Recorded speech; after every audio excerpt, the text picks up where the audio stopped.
Gold, trusted gold buyers. మీరు తాకట్టు పెట్టిన బంగారాన్ని విడిపించి ఈ రోజు ఉన్న మార్కెట్ ధరకు కొనబడను.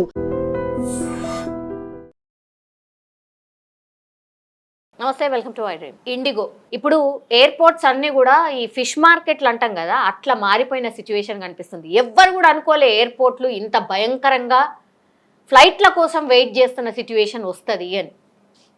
కానీ ఈ సిచ్యువేషన్ చూస్తారని కూడా ఎవరు ప్రయాణికులు కూడా ఇమాజిన్ చేసుకొని ఉండరు.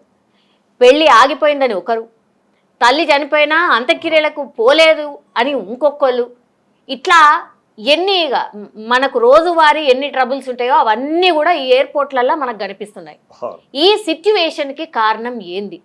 అసలు అంత పెద్ద సంస్థ ఇట్లా ఇంత నెగ్లిజెన్స్ ఎట్లా చూపెట్టగలిగింది? అసలు ప్రాపర్గా హ్యాండిల్ చేయాల్సింది చేయలేదా? ఇట్లా చాలా క్వశ్చన్స్ అయితే రైజ్ అవుతున్నాయి. ఒకసారి మాట్లాడదాం. మనతో పాటు ఉన్నారు Telangana state aviation academy CEO S N Reddy గారు. సార్ నమస్తే. సార్ కెప్టెన్ ఎస్ఎన్ రెడ్డి గారు. Yes sir. Captain sir, so మీ ఎక్స్పీరియన్స్ ప్రకారం ఇండిగో ఇంత భయంకరంగా ప్రయాణికులను ఏమాత్రం కూడా పట్టించుకోకుండా ఇట్లా గాలికి వదిలేసింది? ఇప్పుడు కొన్నేమో వాళ్ళు చేయగలిగింది చేయలేరు, ఒకటేమో బియాండ్ దేర్ కంట్రోల్. అవి నేను ఎక్స్ప్లెయిన్ చేస్తాను. ఒకటి వాళ్ళు చేసేది చేయండి ఏమిటంటే, ఈ వింటర్ సీజన్లో ప్రతి సంవత్సరం ఫ్లైట్స్ ఇంక్రీజ్ చేస్తారు. ఈ సంవత్సరం కూడా వాళ్ళు ఇంక్రీజ్ చేశారు. ఇంకొకటేమో ఈ డీజీసీ వాళ్ళ యొక్క రూల్స్ చేంజ్ చేయడంతో పైలట్స్ యొక్క రెస్ట్ పీరియడ్ ఇంక్రీజ్ అయింది. వాళ్ళ యొక్క ల్యాండింగ్స్ తగ్గిపోయినాయి. నైట్ ల్యాండింగ్స్ మిడ్ నైట్ నుంచి మార్నింగ్ 6 o'clock వరకు. ఇదివరకు A320 ఎయిర్క్రాఫ్ట్ అయితే 4 ల్యాండింగ్స్ అంటే 4 సెక్టర్స్ ఫ్లై చేయగలుగుతారు. ATR ఎయిర్క్రాఫ్ట్ అయితే 6 సెక్టర్స్ అంటే 6 ల్యాండింగ్స్. ఇప్పుడు కొత్త రూల్స్ ప్రకారంగా ఓన్లీ 2 ల్యాండింగ్స్. దాంతో మీకు పైలట్స్ యొక్క కొరత మీకు అర్థమవుతుంది. ఇప్పుడు ఒక పైలట్ 4 సెక్టర్స్ చేసేస్తాడు, 2 సెక్టర్ చేస్తాడంటే డబుల్ పైలట్స్ కావాలి. ఒక పైలట్ 6 సెక్టర్ చేసేస్తాడు, 2 సెక్టర్ చేస్తాడంటే మళ్ళా 3 times స్ట్రెంత్ కావాలి. అంత పైలట్ షార్టేజ్ వస్తుంది. అది ఆ కొత్త రూల్స్ బట్టి షార్టేజ్. నువ్వు వారానికి ఇన్ని రోజులు 24 hours రెస్ట్ ఉండే, దాన్ని ఇప్పుడు 48 hours రెస్ట్ చేసాం. దాంతో కూడా మళ్ళీ పైలట్స్ యొక్క కొరత ఎక్కువవుతుంది. ఎందుకంటే అతడు ఒక పైలట్ 6 రోజులు ఫ్లై చేసి అతడు ఇప్పుడు 5 రోజులే ఫ్లై చేస్తాడు. అయ్యే వరకు కూడా మనకు ఒక 30% ఎక్స్ట్రా పైలట్స్ అవసరం. ఇదంతా ప్లాన్ చేసింది డీజీసీ వాళ్ళు. అండ్ వాళ్ళు రూల్స్ చేంజ్ చేసిండ్రు. అది interest of the safety they have done it. We accept it, and also in the ఒక ఢిల్లీ హైకోర్టులో కూడా ఈ కేసు నడిచింది. Pilots said we would like to follow the new rules అని. Yes sir. కాదు సార్, 2012లో కేసు వేస్తే దాని తీర్పు 2024లో వచ్చింది, అంతేనా? 2024 నుంచి ఇప్పుడు 2025 డిసెంబర్ వరకు కూడా 25 ఏప్రిల్లో వచ్చింది. 25 ఏప్రిల్లో వచ్చింది. వాళ్ళకి ఎన్ని డేస్ ఆఫ్ టైం ఉండే సార్? చేంజ్ చేసుకునే అంత టైం ఉండే కదా? సఫిషియెంట్ టైం ఉండే కదా? 1 to 1.5 year ఉండే. ఓకే, 1.5 year అనుకోండి. కానీ ఆ 1.5 year లోపల వాళ్ళు ఒక సీరియస్నెస్ తీసుకొని వాళ్ళు ఎక్కువ పైలట్స్ ను రిక్రూట్ చేయనుండి ఎక్కువ పైలట్స్ ను ప్రొడ్యూస్ చేయాలి. అంటే రిక్రూట్మెంట్ అయితే సాధారణంగా కో పైలట్ లెవెల్లో రిక్రూట్ అవుతుంది. వాళ్లకు ప్రమోషన్ ఇచ్చి వాళ్ళను కెప్టెన్ చేయాలి. కెప్టెన్ యొక్క షార్టేజ్ అయితే దాని కొరకు ఏమైందంటే వీళ్ళు కో పైలట్ ట్రైనింగ్ను కో పైలట్స్ కనీసం 2.5 years ఫ్లై చేసిన తర్వాతనే వాళ్ళు కెప్టెన్ కాగలుగుతారు. అంత ఎక్స్పీరియన్స్ కొరకు 2.5 years కావాలి కదా. సో ఆ 2.5 years ఎక్స్పీరియన్స్ ఉన్న వల్లనే వాళ్ళు తీసుకొని కెప్టెన్గా ట్రైనింగ్ ఇవ్వాల్సి లేకపోతే కెప్టెన్ షార్టేజ్ ఉంటుంది. అయితే ఏమవుతుంది, ఈ కెప్టెన్ షార్టేజ్ ఉండి కొన్ని ఎయిర్లైన్స్ ఇదివరకు ఇండియన్ ఎయిర్లైన్స్ ఉన్నప్పుడు వాళ్ళు ఫారిన్ పైలట్స్ని తీసుకొచ్చారు. ఫారిన్ క్యాప్టెన్స్ కో పైలట్స్ మన దగ్గర దొరుకుతారు. తీసుకొస్తే వాళ్ళకు మళ్ళీ ఇండియాలో ట్రైనింగ్ ఇవ్వాలి, వాళ్ళ లైసెన్స్ ఇండియన్ లైసెన్స్కు కన్వర్ట్ చేయాలి, ఓకే వాళ్ళకు ఇండియన్ యొక్క ఎయిర్పోర్ట్స్ యొక్క ఫెమిలియారిటీ ఉండేది, వాళ్ళకు ఫెమిలియారిటీ ఇవ్వవలసి వస్తుంది వాళ్ళకు. ఇవన్నీ ప్రాసెస్ ఉంటాయి. వాళ్ళు ఫారిన్ పైలట్స్ని తీసుకొస్తే వాళ్ళకు మనం ఫారిన్ ఎక్స్చేంజ్లో జీతాలు ఇవ్వాలి, వాళ్ళను 5 స్టార్ హోటల్లో పెట్టాలి, దాని కొరకు పెద్ద అడిషనల్ ఎక్స్పెండిచర్ ఉంటుంది. సో ఇట్లా చాలా కమర్షియల్లీ చాలా లాస్ అవుతుంది.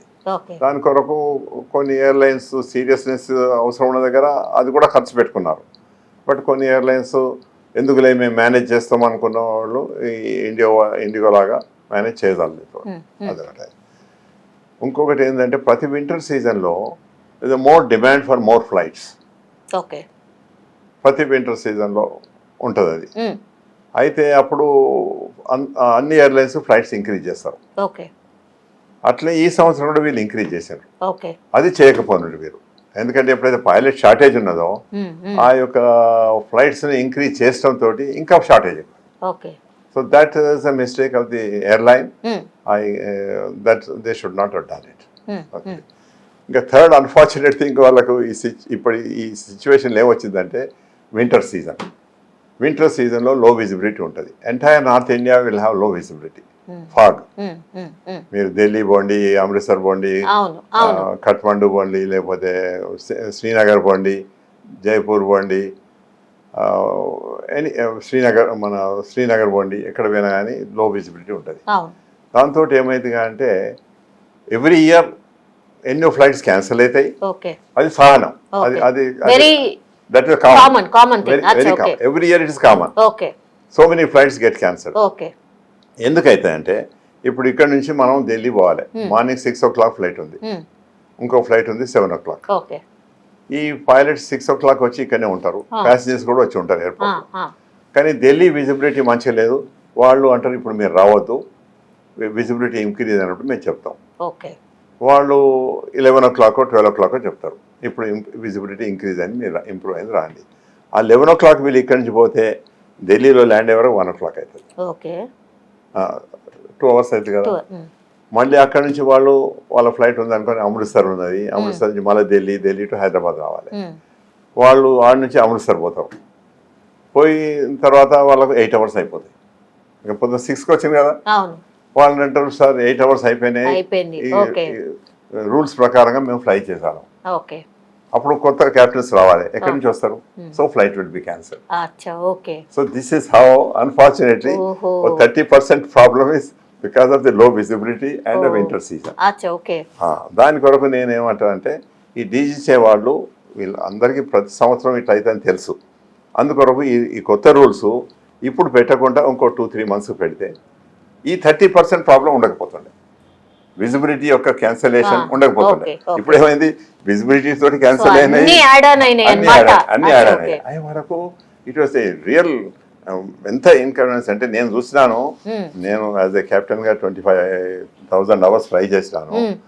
సో ఎన్నోసార్లు సిచ్యువేషన్స్ వచ్చినాయి అంటే ఏదన్నా ఒక ఫ్లైట్ ఇట్లే విజిబిలిటీ ఏదో లేక డిలే అయింది అనుకోండి, డిలే అయితే మేము పోయి మళ్ళీ వస్తామని మాకు ఇంట్రెస్ట్ ఉంటుంది, ప్యాసింజర్స్ పాపం ఇన్కన్వీనియన్స్ ఉంటుందని. కానీ రూల్స్ ప్రకారంగా పోరాదు, మనం ఏం చేస్తాం దానికి? పోయేది ఉంటే అప్పుడు వాడు మనం సస్పెండ్ చేస్తాడు, నువ్వు ఎందుకు వైలేట్ చేసినావు ఈ రూల్స్ అని. ఎందుకంటే మేము in the interest of the passengers we are willing as an executive pilot, we are willing to do it, but as per the rules you cannot do it. ఎందుకు రూల్స్ చేయరాదంటే సేఫ్టీ ఎఫెక్ట్ అవుతుంది, నువ్వు అలసిపోతావు, fatigue వస్తుంది, fatigue వచ్చి అలసర్ తోటి నువ్వు ఇప్పుడు మనం రోడ్ మీద చూస్తాం, వాడు డే అంతా నడుపుతాడు, మళ్ళీ నైట్ అని నడిపేది ఉంటే ఎప్పుడో ఒకసారి ఇట్లా కన్మూసుకొని ఇట్లా వచ్చిన యాక్సిడెంట్ అవుతుంది. అట్లనే మనకు కూడా ఇన్ని అవర్స్ డ్యూటీ కంటే ఎక్కువ చేసి అలసిపోయేది ఉంటే ఏమైనా యాక్సిడెంట్స్ కావచ్చు కదా. అందుకొరకని what rules are being change are being done is absolutely they are right, in the interest of safety they are doing it. కానీ ఈ అన్ఫార్చునేట్ సిచ్యువేషన్స్ ఇక్కడ ఎట్లా వచ్చినాయి అంటే అటు కొరత వచ్చింది, షార్టేజ్ ఆఫ్ పైలట్స్ వచ్చింది, ఇటు అడిషనల్ ఫ్లైట్స్ పెట్టిండు, దాంతో ఇంకా షార్టేజ్ వచ్చింది, ఇటు సీజన్ తోటి ఈ ప్రాబ్లమ్స్ వస్తాయి. షార్టేజ్ ఆఫ్ పైలట్స్ అంటే సార్, అంటే పైలట్లు మన దగ్గర తయారైతలేరా, దొరుకుతలేరా లేకపోతే కంపెనీ తీసుకోవడానికి రెడీగా లేదా? లేదు, పైలట్స్ తయారవటం కూడా కష్టమే, దొరకటం కూడా కష్టమే, క్వాలిఫై అవ్వటం కూడా కష్టమే. అదేంటి సార్ అది చెప్తా పడుతుంది. ఎందుకంటే ఇప్పుడు పైలట్స్ క్వాలిఫై కావాలంటే we select a pilot after passing the intermediate. Okay, select చేసి వాళ్ళు అన్ని మెడికల్ పరీక్ష కావాలి, డీజీసీ పరీక్షలు పాస్ కావాలి, 200 hours ఫ్లయింగ్ చేయాలి. దాని కొరకు 1.5 to 2 hours అవుతుంది, 2 years అవుతుంది. ఆ 2 years తర్వాత అతను క్వాలిఫై అవుతాడు. క్వాలిఫై అయిన తర్వాత అతనికి లైసెన్స్ వస్తుంది. లైసెన్స్ వచ్చినాక వాళ్ళు ఎయిర్లైన్కి అప్లై చేస్తాడు. ఎయిర్లైన్ అందులో ఒక 1000 మంది ఉంటే అందులో నుంచి ఒక 200 మంది సెలెక్ట్ చేస్తారు. ఓకే, ఎందుకంటే వాళ్ళు కూడా ఏం చేస్తారంటే వీడు మెడికల్ మంచిగా ఉందా, విని మెడికల్ ఫిజికల్ టెస్ట్ మంచిగా ఉందా, మెంటల్ ఎట్లుంది, సైకాట్రిక్ టెస్ట్ చేస్తారు, గ్రూప్ టెస్ట్ చేస్తారు, ఎన్నో టెస్ట్ ప్రొసీజర్స్. అంత ఈజీ ఏం కాదు పైలట్ అవ్వడం. అచ్చా, ఓకే సార్. అయ్యే వరకు ఏమైంది అంటే వాళ్ళు 100 మంది పోతే అలా 30 మంది సెలెక్ట్ అవుతారు. అచ్చా, ఓకే. అలా ఆ 30 మందిలో మళ్ళీ వాళ్ళు ట్రైనింగ్ చేసి కోపైలట్ ట్రైనింగ్ ఇచ్చి, కోపైలట్ ట్రైనింగ్ మళ్ళీ 2-3 months అవుతుంది. తర్వాత వాడు కోపైలట్. కోపైలట్ అయినాక మళ్ళీ ఒక 2.5 to 3 years he has to fly the Copilot to get some experience. Pilot కి అసిస్టెంట్ లాగానా సార్? ఇతను పైలట్ అసిస్టెంట్ లాగా. ఓకే. తర్వాత ఇతన్ని క్యాప్టెన్ చేయాలంటే ఇతనికి 2.5-3 years ట్రైనింగ్ అది ఎక్స్పీరియన్స్ ఉండాలి. ఇన్ని అవర్స్ ఎక్స్పీరియన్స్ ఉండాలి, ఇన్ని ఇయర్స్ ఎక్స్పీరియన్స్ ఉండాలి. ఆ ఎక్స్పీరియన్స్ ఉన్న వాళ్ళని తీసుకొని మళ్ళీ క్యాప్టెన్ ట్రైనింగ్ ఇస్తాం. అంటే responsibility as a commander, any emergencies comes, any problem comes, any decision comes, everything he should be able to take over. Okay. So that will take another few months. Okay. Training and test. Okay. అప్పుడే ఈ becomes a captain or commander. ప్రతి సంవత్సరం ఎంతమంది పైలట్లు అవుతారు sir? ప్రతి సంవత్సరము ఒక ఐ కెన్ సే 1000 పైలట్స్ కావచ్చు. సో సరిపోతలేదు. ఇప్పుడు మినిస్ట్రీ సివిల్ ఏవియేషన్ మినిస్ట్రీ ప్రకారంగా మనకు ఇంకా 5-6 years లోపల కనీసం 20,000 to 25,000 to 30,000 pilots may be required. Are we in a position to produce? We cannot produce. Okay. ఎందుకు సార్? why? సో ఎందుకంటే చెప్తాను, ఒక ఎయిర్క్రాఫ్ట్ మీద ఒక 10 pilots ని మనం చేయవచ్చు రూల్స్ ప్రకారం. ఇప్పుడు మా దగ్గర 6 ఎయిర్క్రాఫ్ట్స్ ఉన్నాయి, నేను 60 pilots ని తీసుకోగలుగుతాను. ఒక దగ్గర 10 ఎయిర్క్రాఫ్ట్స్ ఉంటే వాళ్ళు 100 మందిని తీసుకోగలుగుతారు. అది రూల్. అయితేనే వాడు 1.5-2 years లో అవుతుంది. ఎక్కువ పైలట్స్ తీసుకుంటే వాడు ఇంకెక్కువ ట్రైనింగ్ ఉండదు, ట్రైనింగ్ టైం ఎక్కువ అవుతుంది. 2 years 3 years అవుతుంది. అందుకొరకు డీజీసీ వాళ్ళు కూడా ఈ రూల్ పెట్టినమాట, మీకు మా దగ్గర ఎన్ని ఎయిర్క్రాఫ్ట్స్ ఉంటే దానికి 10 అంతలో మీరు పైలట్స్ ట్రైనింగ్ ఇవ్వచ్చు అని. సో అట్లా ప్రతి దగ్గర రెస్ట్రిక్షన్స్, కన్స్టెంట్స్ ఉన్నాయి అనమాట. అయ్యే వరకు ఏమైంది అంటే ఇంకోటి, ఇప్పుడు ఎయిర్క్రాఫ్ట్స్ ప్రతి ఎయిర్లైన్ లెఫ్ట్ రైట్ ఆర్డర్ ఇచ్చింది. ఒకరు 500, ఒకరు 200, 300 ఇట్లా ఆర్డర్ ఇచ్చారు. ఎయిర్క్రాఫ్ట్స్ వస్తున్నాయి కానీ పైలట్స్ క్వాలిఫై అవుతుంది. పైలట్స్ ఒక అవసరము, ఎంత అయితే అవసరం ఉందో అంతమంది పైలట్స్ దొరుకుతలేరు. అయితే ఇప్పుడు ఏం చేస్తున్నారు అంటే ఎంతోమంది పైలట్స్ ఇక్కడ నుంచి ఫారిన్ వేరే దేశాలకు కూడా పోతున్నారు. అక్కడ కూడా ట్రైనింగ్ అయ్యి వస్తారు. ఆడ నుంచి వచ్చిన తర్వాత మళ్ళీ వాళ్ళు మన దేశం మన లైసెన్స్ ప్రకారంగా మన ఇక్కడ ట్రైనింగ్ కావాలి, ఇక్కడ టెస్ట్ కావాలి, అది కూడా కొంత టైం పడుతుంది. సో ఇట్లా production of pilot is not over night, it takes long time. అయినా కానీ ఇండిగో వాళ్ళు మెయిన్ పొరపాటు ఏం చేసిందంటే వాళ్ళకు పైలట్స్ కూడా ట్రై చేసి ఉండొచ్చు, పైలట్స్ రిక్రూట్ చేసి ఉండొచ్చు, ట్రైనింగ్ అవుతుండొచ్చు, అది ఒక ప్రాసెస్ అవుతుంది. కానీ ఈ అడిషనల్ ఫ్లైట్స్ చేసే వరకు ఇంకా ఎక్కువ పైలట్స్ అవసరం ఉన్న ఆ కొరతతోటి 30% of the problem is because of that. And as I mentioned, 30% of the problem is due to poor weather, poor visibility and low visibility. ఇప్పుడు ఎయిర్ ఇండియా ఫ్లైట్లు కూడా క్యాన్సిల్ అవుతున్నాయా? ఆ సీజన్లో, వింటర్ సీజన్లో నార్త్ పోయే ఫ్లైట్స్ ఎన్నో క్యాన్సిల్ అవుతుంటాయి. ఎయిర్ ఇండియానే కాదు, మీరు ఏ ఎయిర్లైన్ తీసుకోండి, క్యాన్సిల్ అనేది డిలే అనేది. మేజర్ గా మనకున్నది 60% ఏమో ఎయిర్ ఇండియా ఫ్లైట్స్ ఉన్నాయి సార్, 30% ఏమో ఐ థింక్ ఇండిగో ఉన్నది. నో ఇండిగోనే 60-70% ఉన్నాయి. ఇండిగోనే ఎక్కువ, ఎయిర్ ఇండియానే తక్కువ. మరి ఇప్పుడు పెంచుకోవాల్సిన అవసరం వచ్చిందా? మరి ఎయిర్ ఇండియా పెంచుకుంటే వాళ్ళు కూడా ఎయిర్క్రాఫ్ట్స్ ఆర్డర్ చేసిండ్రు. ఇప్పుడు వాళ్ళు ఏం చేసిందంటే ఈ పైలట్స్ ఎక్కువ ట్రైనింగ్ ఇవ్వాలని వాళ్ళే ఒక ట్రైనింగ్ అకాడమీ పెట్టారు. ఇప్పుడు ఓకే, వాళ్ళే అకాడమీ పెట్టారు. ఆ అకాడమీ నుంచే వాళ్ళు they will be producing more pilots. Okay. ఇప్పుడు ఎయిర్ ఇండియా దగ్గర ఎంతమంది పైలట్స్ ఉన్నారు సార్? ఎక్సెస్ ఉన్నారా? వాళ్ళు కరెక్ట్గా మెయింటైన్ చేస్తున్నారా DGCA నార్మ్స్ ప్రకారం? ఎందుకంటే వాళ్ళ పైలట్స్ ఇప్పుడు ఎంతమంది పైలట్స్ ఉన్నారో వాళ్ళు ఇంతవరకు వాళ్ళను 60 to 70% యూజ్ ఉండే వాళ్ళకి. ఎవరు ఇంకా 30% అక్కడ ఇంకా ఉన్నారు, ఇంకా గ్యాప్ ఉంది. ఓకే, అది కొత్త రూల్స్ ప్రకారంగా వాళ్ళు చేసుకుంటారు. అందుకొరకు వాళ్ళ ఫ్లైట్స్ క్యాన్సిల్ అవుతారు. అచ్చా, okay. Whereas IndiGo is concern, వాళ్ళు they were using 90 to 100% their pilots. Sir అది డేంజర్ కూడా కదా సార్? ఎందుకు డేంజర్? ప్రజల ప్రాణాలు. ప్రజల ప్రాణాలు ఏం లేదు, వాళ్ళు అవర్స్ మెయింటైన్ చేస్తున్నారు.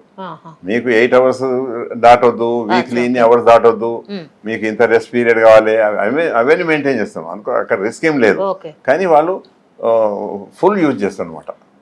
ఇప్పుడు మన దగ్గరనే ఎవరైనా సర్వెంట్స్ ఉంటారు, కొంతమందిని మనం మా డ్రైవర్ ఉన్నాడు అనుకోండి, ఒకసారి మేము 4 గంటలు యూజ్ చేస్తూ అదే కనుక ప్రైవేట్ కంపెనీ ఉండేదంటే వాడు 8 గంటలు వాడతాడు. వాడు అంటాడు ఆయన ఇంత జీతం ఇస్తాను నేను వాడుకోవద్దని వాడతాడు. సో అట్లా అనమాట. అందుకొరకు ఆ ఎయిర్ ఇండియాను వేరే ఎయిర్లైన్స్లో కూడా కొంచెం స్పేర్ కెపాసిటీ ఉంది. అందుకొరకు ఆ స్పేర్ కెపాసిటీ ఇప్పుడు కొత్త రూల్స్ ప్రకారంగా వాడుకునే వరకు వాళ్ళకి అంత డిఫికల్టీ లేదు. కానీ ఈ వెదర్ తోటి క్యాన్సలేషన్ మాత్రం ఏ ఎయిర్లైన్ అయినా అవుతుంది. Okay, okay.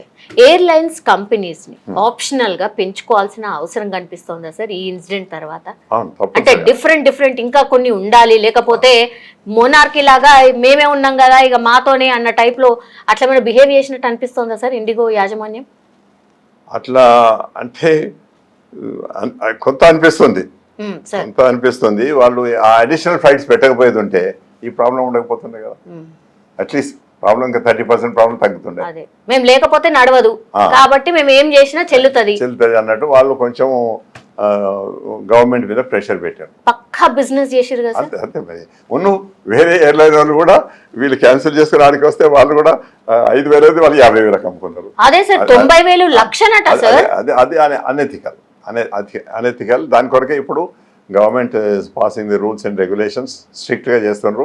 ఇంతకంటే ఎక్కువ ఛార్జ్ చేయవద్దని రూల్ పెట్టారు. కాదు సార్, ఇప్పుడు DGCA ఒక రూల్ పెట్టింది సార్, దానికి కొంత టైం కూడా ఇచ్చింది. ఇచ్చిన తర్వాత కూడా నువ్వు చేయకపోతే గవర్నమెంటే మళ్ళా తగ్గడం, ఆ రూల్స్ ని బ్యాక్ తీసుకోవడం ఏంటి సార్? అట్లా చేస్తే తప్పు కాదా? అంటే సరేలే ఇక నువ్వేమైనా చేసుకో అన్న టైప్ లో.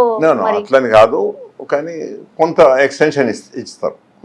ఇప్పుడు అదే ఎక్స్టెన్షన్ టెంపరీగా ఇచ్చిందనమాట. టెంపరీగా వాళ్ళు కొంత టైం ఎక్స్టెన్షన్ ఇచ్చి ఇంతలో మీరు తొందరగా ట్రైనింగ్ చేసుకోండి, లేకపోతే ఫ్లైట్స్ తగ్గియండి. మీరు ఇప్పుడు ఫ్లైట్స్ మనం ఇక్కడ నుంచి 10 ఫ్లైట్స్ పోయే బజాయ్ మీరు 6 ఫ్లైట్స్ పట్టండి, కానీ 6 ఫ్లైట్స్ టైంకి పోవాలి. కానీ మీరు 10 ఫ్లైట్స్ పెట్టి మీరు క్యాన్సిల్ చేస్తామంటే అది న్యాయం కాదు కదా. అదే ఇండిగో దగ్గర అయిన పొరపాటు ఏంటంటే ఈ వింటర్ సీజన్లో వాళ్ళు ఎక్కువ ఫ్లైట్స్ చేసిండ్రు, ఆ ఎక్కువ ఫ్లైట్స్ వాళ్ళు చేయకపోనుండ్రి, అది వాళ్ళ ఎయిర్లైన్ యొక్క పొరపాటు.